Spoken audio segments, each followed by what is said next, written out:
Today, differentiating clip artifact from recurrence on EMR scars on the ASGE SUTAB tip of the week. Here's an adenoma recurrence seen first in white light and then in NBI.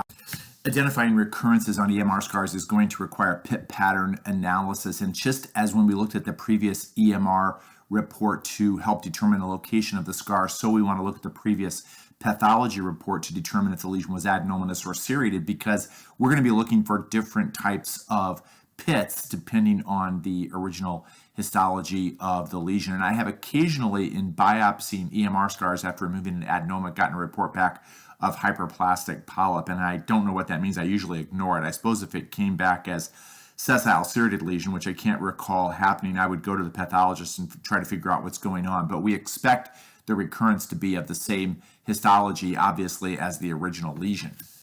A few things worth noticing here. First, there are a couple of mounds of clip artifact type 3, completely mature, non-inflamed clip artifact designated by the yellow arrows.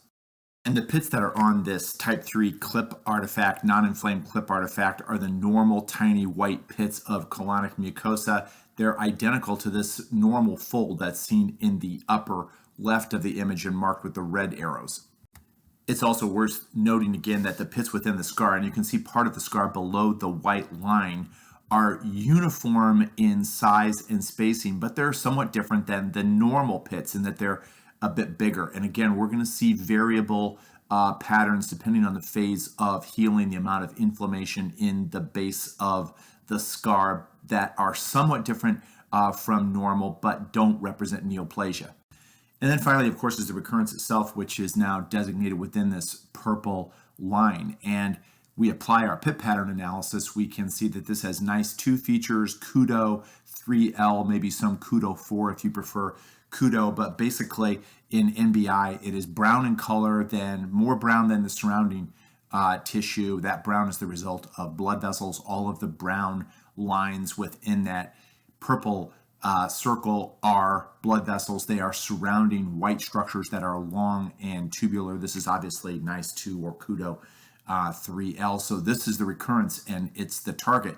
Couple of things that are important here. First of all, we're examining in NBI because NBI gives us, I think, clearer definition of the pits and clearly of the blood vessels. And we've got the near focus on. We're using magnification along with our high definition scope to get the best evaluation of the pits that we can. And the other thing is important, I think, is not so much that just recognition of the adenoma recurrence, but recognition of what is not recurrence, recognition that there's clip artifact there that doesn't need to be removed. The target for our treatment is that area within that purple circle. Here's a scar in the ascending colon, and looking at this without magnification and white light, no obvious problem, but you start to see as we get into near focus and then into NBI that there's recurrence. The yellow arrows here designate some polypoid folds that have perfectly normal PIP patterns on them, so that is type 3 clip artifact resulting from the original EMR and clip placement. On the other hand, this area that's within the white line, that is browner in color. It has blood vessels that are thicker. There's variability in the pit shape. There are some tubular pits in there. That's the nice 2 pattern that is residual adenoma. And another thing that I think we tend to pick up subconsciously when we see recurrences, and you'll notice this if you look back at the first case that we presented, is that the margins are distinct. You can tell where the margin is everywhere. It's another characteristic of adenomas in general, including recurrent or residual adenoma on EMR scars. This is a referral of an interesting type that I get sometimes where the doctor says, I removed the polyp completely, I think, but I would like you to do the follow-up, which may reflect some lack of confidence that it was completely resected. I tend to distinguish this situation a bit from a polyp that was partly removed and the referring doctor knows that they didn't get it all. So in this case, we're looking at the scar and we're looking at it less than 2 months after the resection. So the pits in the base of the scar have a little bit of a different look. There are a couple of areas here that are of concern. We've put some injection fluid in on the distal edge, and then we're going back to the top end looking at it in MBI. First, we have scattered nodules of mucosal distortion. That's type 3 non-inflamed clip artifact. We can recognize that. That's not a problem. We leave that alone. Right in the scar, using white light and near focus, we see 2 red flat areas that are worrisome for residual adenoma. This is confirmed later with MBI and near focus after we've already removed a 3rd area of residual lesion off to the left side of the scar. So these arrows are on discrete nodules. You can see that both of them have discrete borders and both of them have nice 2 pit patterns.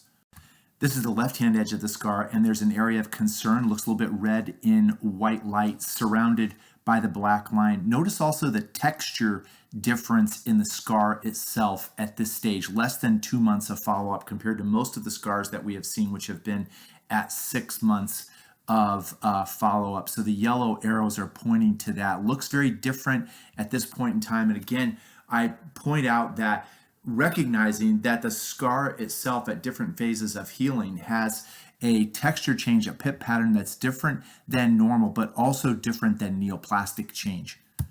That same area at the left-hand edge of the scar with the residual adenoma outlined in white, you can see that that area has a discrete border. It's slightly elevated, has a nice 2 pit pattern, and it's distinct from the scar itself marked with the yellow arrow where we see uniform size pits that are larger than the normal pits being shown here by the red arrow. So we have inflammatory type pits really still in the base of the scar. And when we're evaluating these EMR scars, we need to be able to distinguish the non-neoplastic changes, which could be normal in the case of type 3 clip artifact, could be inflammatory with type 1 or 2 or in the base of the scar, and distinguish both of those from the neoplastic changes, the residual adenoma that we need to treat. Following up SSLs, first we're looking for a different type of pit, and now in close focus and MBI you can see a 3mm recurrence with the nice type 1 pattern, no blood vessels, uniform shaped dark pits. So in a second we'll see the larger scar again, SSL recurrence. Here's another SSL recurrence, large flat scar, no clip artifact because no clips used to close the cold EMR. At the upper edge, 2 tiny little spots of residual SSL. Here we see arrows on these 2 tiny areas of SSL recurrence, and this emphasizes the importance of inspecting the entire EMR scar very carefully because, of course, we want to identify every visible recurrence and treat it endoscopically at the time of follow-up. So use electronic chromoendoscopy, use magnification when available, and inspect the entire scar carefully. Use these skills of pit pattern analysis to distinguish the pits of either SSL or adenoma, both of which are neoplastic and need resection, from the changes sometimes seen in the base of the scar and the changes of clip artifact. Next week, treatment of EMR recurrences on the ASGE SUTAB tip of the week.